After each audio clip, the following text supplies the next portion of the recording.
Hey guys, welcome back to the channel. This will be part 2 of our shop lighting and or wiring, electrical update, installation, whatever series. So let's get to it. Let's start getting some stuff hung up.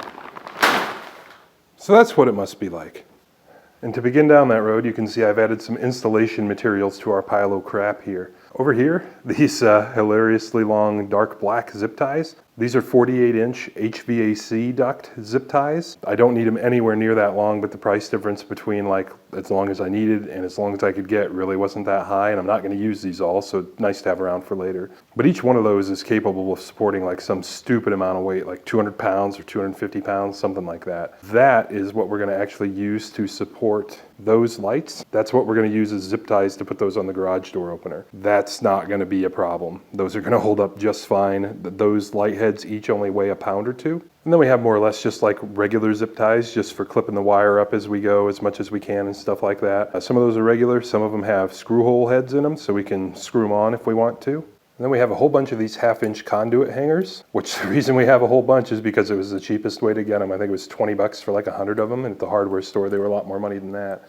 And this is what we're going to use to mount the corner lights, in combination with the 2x4s I cut in the Ryobi 18-volt compound saw video. Now you know the big secret of why we needed to dig out the saw and get it straightened up so we could cut those 2x4s to hang lights.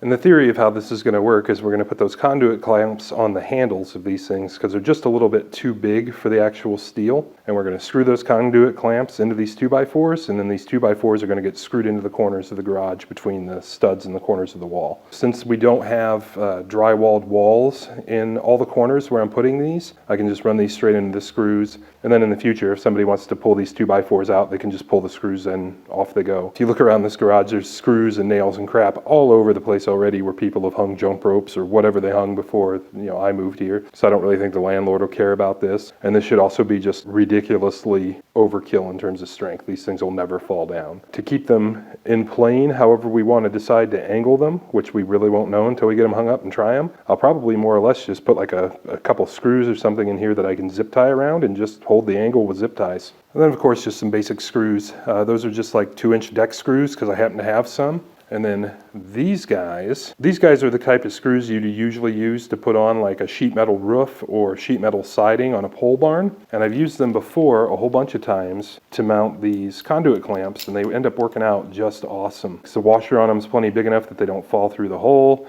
and the little rubber portion keeps them nice and tight so they don't want to rotate around after the fact, and they're basically self-tapping because they're intended to go into sheet metal. They more or less just self-tap right into wood, although I might pilot drill them anyway. That's the whole idea. Nothing real rocket science about any of it. I think the first thing we're going to do though is we're going to get those guys zipped up to the garage door opener. And the first step of doing that is actually to dismount these lights off of this bracket. I had considered just hanging that whole bracket up, but it gets kind of weighty and those lights are much, much lighter. Speaking of, I also did my homework on the mounting and such of the garage door opener and the garage door itself and how much weight all that stuff can support and all that good stuff.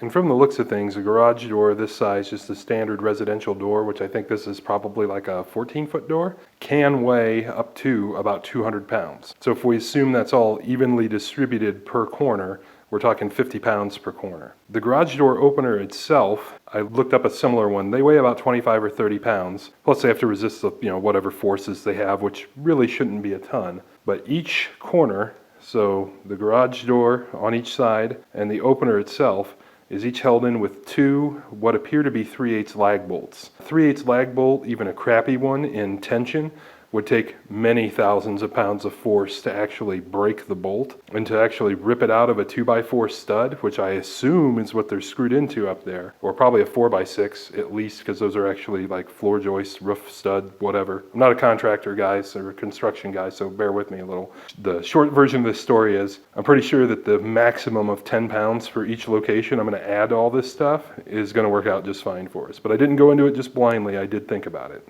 So getting these guys off here is no big deal. They just have these thumb screws. And I have to say, I'm pretty sad to be doing this because I've been using the crap out of this tripod light since I've had it. And I'd love to get another one, but right now they don't have any in stock. And I'm kind of hoping that through the process of all these updates, maybe I don't need a tripod light. But you can see right now with basically just the shop lighting we're using, which again has already been updated and is a topic for another video, we're doing okay. certainly a lot better than we were. So I'm up on the ladder just trying to get our extension cord stuff situated, and this is the remote control outlet thing. We've hit our first snag. You guys can see there's that big extra bit of rubber at the end of that extension cord. I'm not really sure what it's there for, but it needs to be trimmed back so this can plug in cleanly. So that's what I'm gonna do. And I'm not gonna be filming stuff while I'm working on a ladder. That just seems like a bad idea. So we'll just catch back up when I get to a point to talk about more stuff. Ha! Let there be light. So it's not quite the way I envisioned it, but let's get up there and show you guys what happened. So I hadn't intended to use these mounting brackets, but something I didn't count on was these giant HVAC zip ties. Don't really make sharp corners like this very well, and without a lot of effort you can't really get them tight. And plus the lights themselves are much bigger than the actual garage door. I was just going to take the lights and zip tie them straight to the garage door opener, but yeah, that's not going to work out. So I ended up using the brackets, which I think is going to be cool because we can still like pivot the lights if we want to do stuff. But since I couldn't get these giant zip ties all the way tight on that guy, I just took smaller zip ties and wrapped around that frame and the giant zip tie to pull the light bracket up into the big ones. So these are actually pretty rigid, and I still don't think it weighs all too terribly much. It took me a disturbingly long amount of time to come up with this as a solution, but it is a solution. Moving on, I know that this looks like a bit of a dog's breakfast, and it's going to get way more busy up here when we have 4 more 12 gauge extension cords running all this crap, but I think it's going to end up being okay. What I've done is I've taken 2 of those gigantic HVAC duct zip ties and zip tied this outlet strip up to the garage door opener frame. It's really solid. That guy is connected into one of our 3-ways, and that light just went out with the garage door opener itself. And instead of trying to clearance, actually did attempt to clearance that guy to be able to plug this in next to it, and it didn't go in our favor. So I just plugged it in at the end of this 3-way tap, and I wanted to do these short extensions just so I could zip tie them to the framework like this, so I could push force up on the outlets themselves, so those cords are actually being shoved into the ceiling. Because all this weight hanging off all this crap, those would be coming unplugged all the time if I didn't do something. So that's the whole purpose for those short extension cord sections. And when I put them on, they're all actually double zip tied. So there's a zip tie through the hole there and a zip tie around the cord.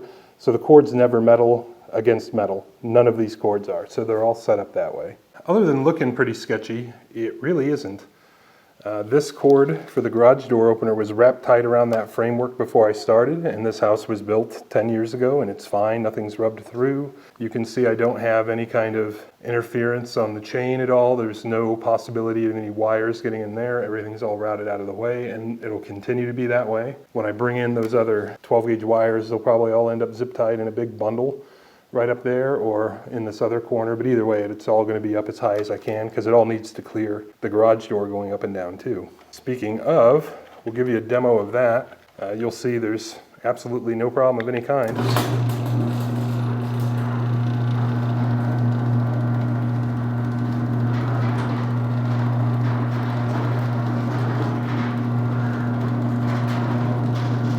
There it is, the opener. All the door mechanism, everything's way out of the way of everything I've done here. So we're all good. Other than this taking forever and me wasting a ton of zip ties to get to this solution, I'm pretty happy with it. And in the long run, I think this will end up being a pretty safe solution, because even if both of these giant zip ties holding the lights up should happen to somehow break, which both of them break at the same time, there's almost a 0% chance. I've also done the double zip tie trick up here on the wire that holds those lights, and spoiler alert, I already had the lights suspended from this wire while I was hanging them up because I had to have a way to hold them there while I worked. So even if both those giant zip ties break, we still have the wire captured right there. So there's no way these lights are ever going to fall down and actually run into a car or anything like that. And you know, this outlet strip's rock solid and all that, so I'm happy. Probably the next thing to do is start hanging corner lights. And just for fun, that's the garage lit only by what is probably a 40-watt incandescent bulb in the garage door opener. So I turned the other lighting in here off. That's just the floods. It's really not as impressive as I thought it would be, but it's a big difference considering that's in addition to other things we're doing. And the light they throw is a little bit blue, but it's not like ultra lunar. It's not my favorite, if I'm honest, but for the price I paid, you know, you get what you get. I think those lights are going to do a good job. Lights on, Lights off. Pretty cool. We're reaping rewards already. I'm going to be filming a TBL in the coming days out here where we're going to be replacing that guy down there, the brass guy. Oh, you guys can't see what I'm talking about? Let me turn the lights on. The brass guy right there that my hand gets in the shadow. So yeah, completely freaking awesome. This is going to be great. Can't wait to get the other ones up. Okay, so onto the corners. We're going to be putting it right up there in this corner. And I'll walk you through the thought process here. So the idea here is pretty straightforward. I've got blocks of wood that I've already pre-cut that fit each corner. And if you're curious, no two corners of this garage match. They're all different by multiple inches. But this is the idea. So we're just going to run a couple screws here and a couple screws here. Over here I'm going to have to kind of watch myself because they've only given me half the 2x4 to work with. So I'm going to have to be somewhat careful about where I mark my line there. So to make sure I don't screw it up, I've got my combination square here to keep me honest. So that is the maximum depth right there. So I'm going to take that dimension and divide it by 2 and mark off my board that way. And after a few practice attempts, this is what I ended up with. So we just needed to drill a hole on this outermost line right through the cross there and through the cross there. And then over yonder, it's a little less critical because we got double studs, but I'm just going to drill a hole through the cross marks there too, and we should be fine. And I'm intentionally going to oversize the holes in the 2x4. You can see here that this drill bit is actually bigger than the shank of the screw. That's because I don't want to actually get this screw tight in the 2x4. I want this to be a slip into the 2x4 and then get tight into the studs. So we'll just drill the 2x4 too big.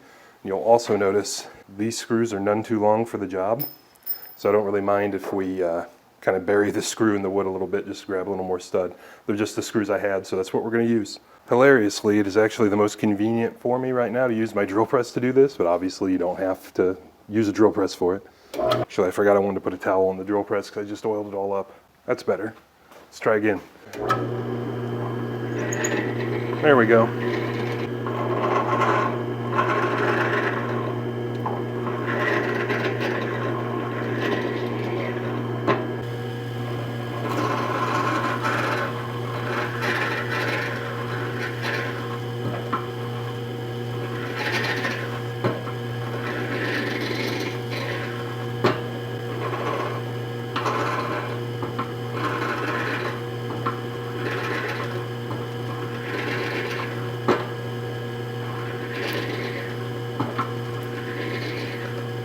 And there we go. I can just run this guy in pretty easily by hand. It isn't really tight in the hole, and that's exactly what I wanted. Now that that's done, the next thing we need to think about is how to actually mount these lights. I already know that these clamps don't actually fit this conduit, but they do get plenty snug on the padded portion. All the same though, I think what I'd like to do is kind of stagger a couple of these. So when we tighten it all up, it puts it in a bind. And now I'm also thinking about maybe canting it when we put it on there, so it's not just shining straight down into the corner, that it actually kicks over into the shop a little bit. And that's what I've come up with. Just got a little bit of an angle on it, and I've also marked these two outer ones staggered up, so it should put that center one in a bind, so everything should actually stay tight. So right there you can see the line, that's the angle I drew. This center one, you know, the one in the middle of the handle, is going to go right on that line, and then we came up about 1/4 inch for each of the wings to try and just kind of put that in a bind so it doesn't move. Try it out and see how it goes. If I don't like it, we're only a piece of 2x4 away from trying again. If you remember from before, these are the guys we're going to use to attach those clamps, and I am going to pilot drill the wood. And you can see this is actually a pretty nice pilot diameter, so we're just going to try that and see how it goes.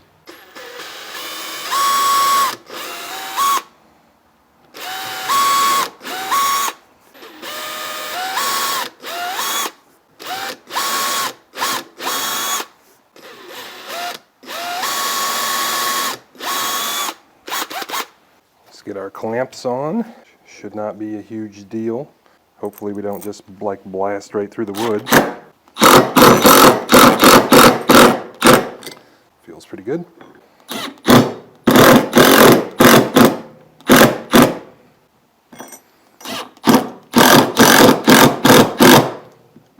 It's a little easier to see that smiley face pattern now. And since these are in a bind, I've got them all just a little bit loose, just so they have some freedom to move. Let's throw that light in it and see if we can get it tight and see how it behaves. And the idea here is I want this to be as perpendicular to the block of wood as possible, and then to adjust this angle I'm just going to rely on the pivot that's actually built into the light. so then we can like zip tie it in place or something like that. So I want these to be tight, and I'm hoping that this actually holds the weight of this thing all cantilevered out. So let's get them all tightened up and see what happens. I'm going to snug up that center one first because that's our guy that we're hoping will end up binding the other two. I don't need it super tight. I don't really want to destroy the handles on these if I don't have to.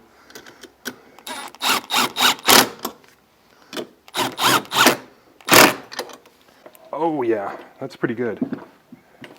If I tighten up those outer guys a little more, I think we'll be in good shape. And you can still move it some. Yeah, let's go for glory here. It's our middle guy tightened up quite a bit more. Oh, she's nice and solid. I don't think she's going to go anywhere. I think that'll work. And if you weren't smelling what I was putting down before, see if this helps. So we've got the pivot on the light itself we're going to rely on.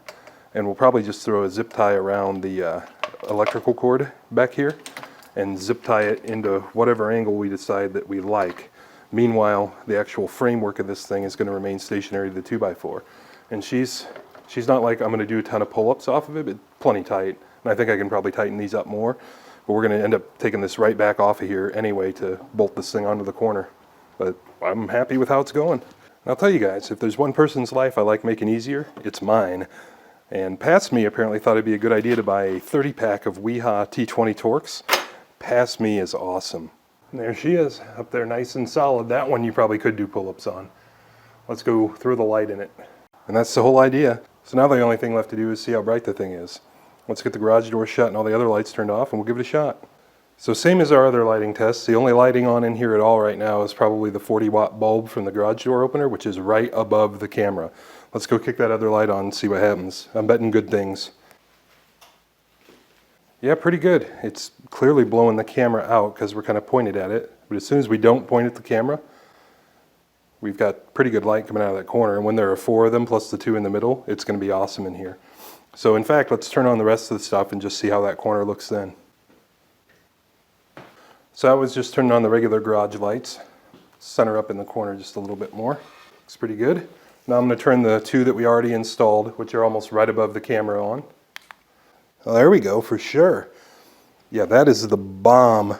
That's really nice. Cool. So when we get all 4 up, it's going to be awesome in here. I like it. But anyway, that's the whole idea. We just need to do that 3 more times, and they'll all be the same as the last one, so I don't think I need to bring you guys along to bore you to death with that. All right, guys, so everybody remember where we started from? This is just the garage door opener light. That's it. It's probably a 40-watt incandescent bulb. For the most part, you're not going to see crap in the video. So now, let's hit the rest of them. We're going to throw them all on all at the same time. Now look what we got going on. Pretty good, I think. Pretty good indeed. So this is a massive improvement over the way things were. So let's get into it and show you guys what it took to get here. And sort of a first things first type of deal. You guys got shortchanged a little bit on this video because almost all of this was ladder work. And I'm not very comfortable being on a ladder and trying to film stuff. So I basically just did it all, and we'll get you caught up. But there's our center mast of all the stuff that we ended up zip tying onto the garage door opener. I think it turned out really well. We've got one of the bulbs, or one of the lights, in each corner. I also did go ahead and hang up my old 8-foot fluorescents just because I had them, so why not? And we got our final corner there, which is the first one we did, which is the one I showed you. And then just our wiring to route up and everything else. And I think we did mostly okay on that. Where things got a little funny is what I ended up doing back here with all this stuff, and I'll get on the ladder and show you some of that now that it's done. And we'll also climb up on the ladder and show you what's going on up there. And we'll also throw the kilowatt on it just because I'm curious. So here we are up at the circus here, the main attraction. Let's just start at the beginning. I've got 2 of these 3-way splitters that come out and get zip tied to the garage door opener frame. Here's my wireless power switch. It feeds into this outlet strip, which then turns power over to each of the 4 corners with one of these 12-gauge cords. And then it also powers the pair of spotlights that we put down on the garage door opener itself. Does a pretty fine job of that. When we get back to the other side, back by the toolboxes, you'll also see this guy's powering the fluorescents too. I did go ahead and decide to get him switched off of here. Then I have another triple tap, this rear one, and it comes off and provides a constant power to the garage door opener and a constant power back by the toolboxes as well. And we'll go over there and show you what's going on. But first, let's get the kilowatt out and plug it in here and see what kind of power we're actually pulling down through all this stuff. So it's a little hard to show because the little power guy wants to block off the kilowatt. But at idle, we're at 0.02 amps, and that's probably just the power that the remote switch box needs. Okay. 2.84 amps, which is freaking awesome. This guy's rated for 10 amps, remember? So everything's looking really nice, and with all this heavy gauge wire, I don't think it'll be a problem. So now we're back over the toolboxes, and this is another area where things get convoluted. The orange wire that comes through is constantly powered from the overhead outlet where the triple tap has constant power. It feeds in to an outlet strip right there that goes down to right there, which I can now plug my battery chargers into so I can actually access my cordless batteries, which is awesome because there's no power on this back wall. Then that yellow wire is switched, goes off all the way to the corner, meets up with that light. There's another triple tap back there just because a triple tap was cheapest, another extension cord, and it comes back the other way and plugs into the fluorescent fixture. And I would like to upgrade these fixtures to LED bulbs, but you know, money being what it is, they're just going to have to do. And if you guys are looking at that big spaghetti ball of extension cords and triple taps and going back on each other and everything else and going, my God, this guy's an idiot, you're completely right. So I saw this coming, and all these lights, everything combined, is 3 amps. So shouldn't be a problem at all, even with my crazy resistance increasing, double back, all kinds of silliness. And keep in mind what we measured also includes all those resistance increasing connections. So the 3 amps is everything. And the final thing I think might be of any kind of interest at all is just what I did with all the extra wires. Like I said in the beginning, 50 feet I felt like would be plenty, and it was, I didn't need it, but I felt like over here to the corners at least, 30 would have probably been good. So with the options of 50 and 25, this is what we did. All I've done there is taken the excess and zip tied it to a conduit clamp that I screwed into the 2x4 that holds the light, and then screwed another conduit clamp onto the wall. And again, that's a case where the wall isn't really going to move, so I just put the cords right through it. And then just zip tied the extra up as neatly as I could. And that's pretty much the story at all the other locations around the garage too. Except this location because somebody already had that ladder hook right there, so I just put my coil up on that. So one of the very first things I learned about making YouTube videos is there's no such thing as too much light. And in fact, this is still probably nowhere near enough.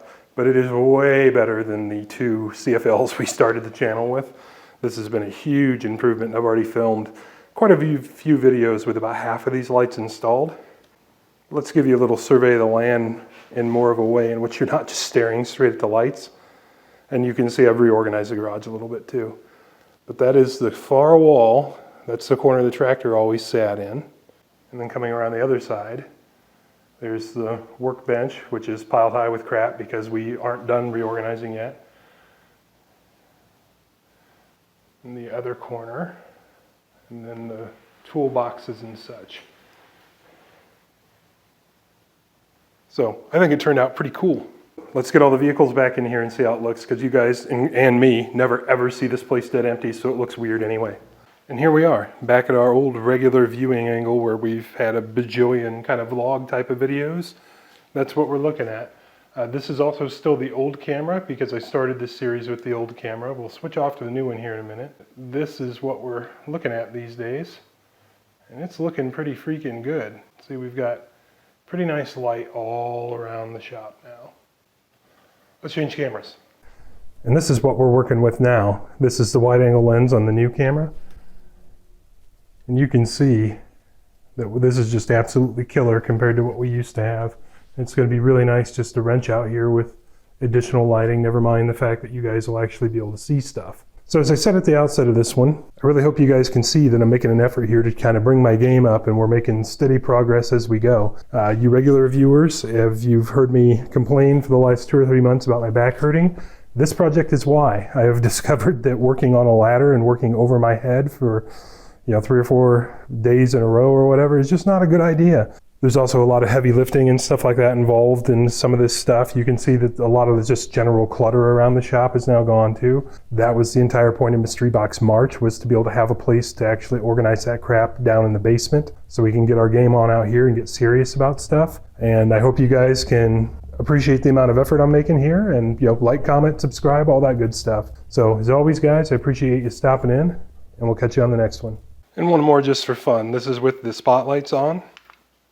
And that's just the alien lights. I'll throw a flag up to that video if you don't know what I'm talking about. So just alien lights, spotlights. It's always hard to know how the camera is going to react, but believe me, this is a huge difference. I'm Max, that's Saddington Bear, and we make videos like this all the time. Here are a couple links to some other videos we've made, and we really appreciate you guys stopping in.